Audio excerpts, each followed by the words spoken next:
love the chase and the hunt, and I set the pace when I'm running. I always. இன்னைக்கு chapter 63 நாள் இன்னைக்கு பைத்தனில் வரைக்கும் பார்த்துருக்கோம். இந்த நம்பையில் இது வந்து சாப்டர் 22. இன்னைக்கு நம்ம என்ன பார்க்க போகிறோம்னா யூனிஃபார்ம் டிஸ்ட்ரிபியூஷன். இது வரைக்கும் நம்ம என்னென்ன பார்த்துருக்கோம்? நார்மல் டிஸ்ட்ரிபியூஷன் பார்த்துருக்கோம். அந்த கவுஸோட கர்வு, அந்த பெல் ஷேப்டு கர்வு, அதுதாங்க அந்த எக்ஸ்ட்ரீம்லி ஹை அச்சீவர்ஸு, கொஞ்சம் ஹை அச்சீவர்ஸு, அப்புறம் ஆவரேஜ், எக்ஸ்ட்ரீம்லி லோ அச்சீவர்ஸு, கொஞ்சம் லோ அச்சீவர்ஸு, அந்த ஜெர்மன் மேத்தமேட்டிஷியன் அந்த பெல் ஷேப் கர்வை பார்த்தோம். அதுக்கப்புறம் அடுத்த நாள் வந்து பைனாமியல் பார்த்தோம், டிஸ்கிரீட் ப்ராபபிலிட்டி. அதுக்கப்புறம் நேத்திக்கு வந்து பாய்சான் பார்த்தோம். அந்த பாய்சான் ஏன் வந்து கடுகு சிறுத்தாலும் காரம் குறையாதுன்னு சொல்லுவாங்க பார்த்தீங்களா? அந்த மாதிரி பாய்சான் வந்து ரொம்ப குட்டியாக இருந்தாலும் அந்த பாய்சான் வந்து என்னென்னா எப்படி அப்ளை பண்ணுறாங்கன்னா, இது வரைக்கும் அந்த ஆள் 2 வாட்டி சாப்பிட்ருக்காங்கன்னா இன்றைக்கி என்ன ப்ராபபிலிட்டி 3வது வாட்டி சாப்பிட்றதுக்கு அப்படின்னு சொல்லிட்டு தான் அந்த பாய்சான். ஸோ அதனால தான் அந்த வாரோட இது அதெல்லாம் வந்து ரொம்ப இம்பார்ட்டண்ட். இதுவும் ஒரு டிஸ்க்ரீட் இது தான். அதுக்கப்புறம் என்ன பார்த்தோம்? நார்மலில் 3 பேராமீட்டர், பைனாமியலில் 3 பேராமீட்டர், பாய்சானில் 2 பேராமீட்டர். இன்றைக்கி நம்ம பார்க்க போது யூனிஃபார்ம். யூனிஃபார்ம்னா யூனிஃபார்மாக இருங்கடா, ஒரு ஸ்கூலில் வந்து யூனிஃபார்ம் போட்டு வருவாங்க பார்த்தீங்களா, ஒரே மாதிரி இருக்கிறதுக்கு. அந்த மாதிரி தான் யூனிஃபார்ம் வந்து ரொம்ப ஃபேரான விஷயம். யூனிஃபார்ம் வந்து என்ன சொல்லுது? What are the things of, அதாவது வந்து ஈக்குவல் அக்கரன்சஸ்.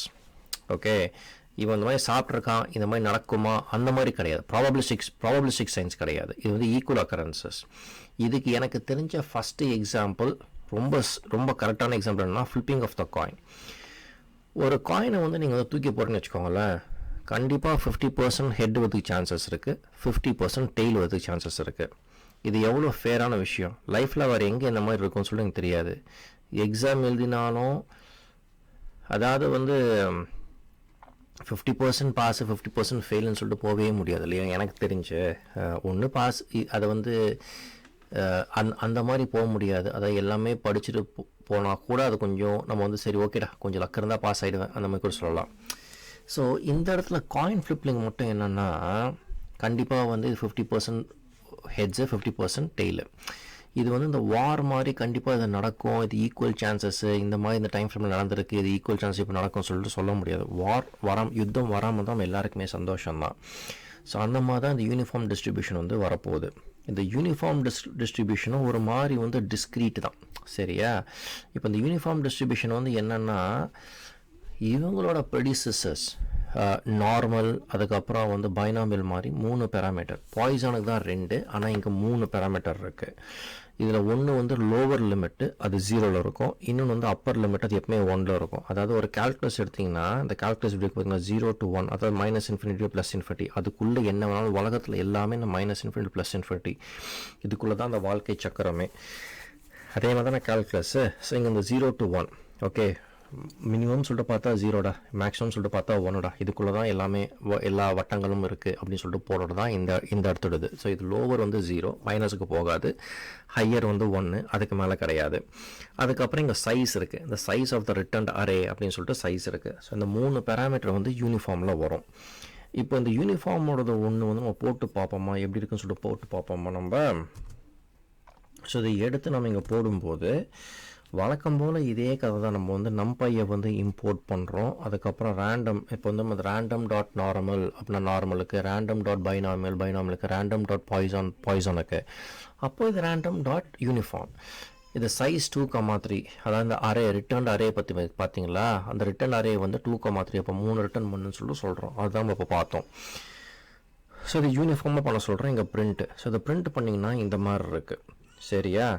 ஸோ இதெல்லாம் நீங்கள் பார்த்தீங்கன்னா ஸோ இந்த 2,3, ஸோ இதாங்க இந்த 0லேருந்து 1க்குள்ளே இங்கே இருக்குது. இதாங்க யூனிஃபார்ம். இது இப்போ இந்த யூனிஃபார்ம் நீங்கள் வந்து ஒரு ப்ளாட்டாக போடுறீங்கன்னு வச்சுக்கோங்களேன், விஷுவல் பண்ணுறீங்கன்னு வச்சுக்கோங்களேன். இப்போ இந்த மாதிரி நான் முன்னாடி சொன்ன மாதிரி இந்த ஃபஸ்ட்டு 3 ஸ்டேட்மெண்ட் நீங்கள் மனப்பாடம் பண்ணால் கூட தப்பு கிடையாதுங்க. ஃப்ரம் NumPy இம்போர்ட் ரேண்டம், அதில் தான் எல்லா டிஸ்ட்ரிபியூஷனும் இருக்குது. அப்புறம் அந்த மேட் பிளாட் லிப் அப்படின்ட்டு இருக்குது, பிளாட் பண்ணுறது. அதுக்கப்புறம் சீபான், ஓகே, ஸோ இது கண்டிப்பாக இருக்குது. அப்புறம் அந்த சீபான் டிஸ்ட்ரிபியூஷன் வச்சு நம்ம வந்து ரேண்டம் டாட் யூனிஃபார்ம் டிஸ்ட்ரிபியூஷன் சொல்லிட்டு கூப்பிட்றோம். சைஸ் வந்து 1000. ஹிஸ்டோகிராம் நம்ம வேண்டாங்கிறோம், ஹிஸ்டோகிராம் ஃபால்ஸுங்கிறோம். அப்புறம் பிளாட் டாட் ஷோ அப்படிங்கிறத சொல்கிறோம். நம்ம ஹிஸ்டோகிராம் ஃபால்ஸு பிளாட் டாட் ஷோன்னு சொல்கிறோம். இப்போ நான் ரன் பண்ணணும்னு வச்சுக்கோங்களேன், நமக்கு இங்கே வருது ஓகே, ஸோ இங்கே 0லேருந்து இந்த 1 வட்டத்துக்குள்ளே எல்லாமே வந்திருக்கு, இந்த வரைக்கும் எல்லாமே போயிருக்கு. சரியா, இவ்வளோ தாங்க இந்த யூனிஃபார்ம். இதே மாதிரி போட்டிருக்கோம். ஸோ இதான் யூனிஃபார்ம். ஸோ நம்ம என்ன கற்றுக்கிட்டோம்? அந்த ரேண்டம் டாட் நார்மலு, பாய்சானு, பைனாமியல், யூனிஃபார்ம்லாம் வந்து ஈக்குவல் சான்சஸ் ஆஃப் அக்கரிங்கு. எனக்கு தெரிஞ்ச ஃபஸ்ட் ஒரு உதாரணம், இன்னும் நிறையா கூட இருக்கலாம். எனக்கு தெரிஞ்ச ஒரு உதாரணம் வந்து இந்த காயின் ஃப்ளிப்பிங்கு. ஸோ இதை பார்த்தாச்சு நம்ம. ஸோ இது வந்து இந்த லெக்சர் வந்து ஷார்ட்டான லெக்சர் தான். உங்களுக்கு பிடிச்சிருக்கும்னு சொல்லி நம்புகிறேன், புரிஞ்சிருக்கும்னு சொல்லிட்டு நம்புகிறேன். உங்களுக்கு எதனா கேளுங்க, தாராளமாக கேளுங்க. என்னால் முடிஞ்ச அளவுக்கு நான் வந்து ஹெல்ப் பண்ணுறேன். வழக்கம் போல் 2 பேரை தேங்க் பண்ண கடமைப்பட்டிருக்கேன். ஒன்று நீங்கள் உங்கள் பொண்ணான நேரத்தை எனக்கு கொடுத்ததுக்கு, இன்னொன்று என் மனைவி ஜெயஸ்ரீ. என் ஆசைக்கு ஒரு துணியாக இருக்க துணியும் அவங்க தான். அடுத்த முறை சந்திக்கும் வரை விடை பெறுவோம். நன்றி, வணக்கம்.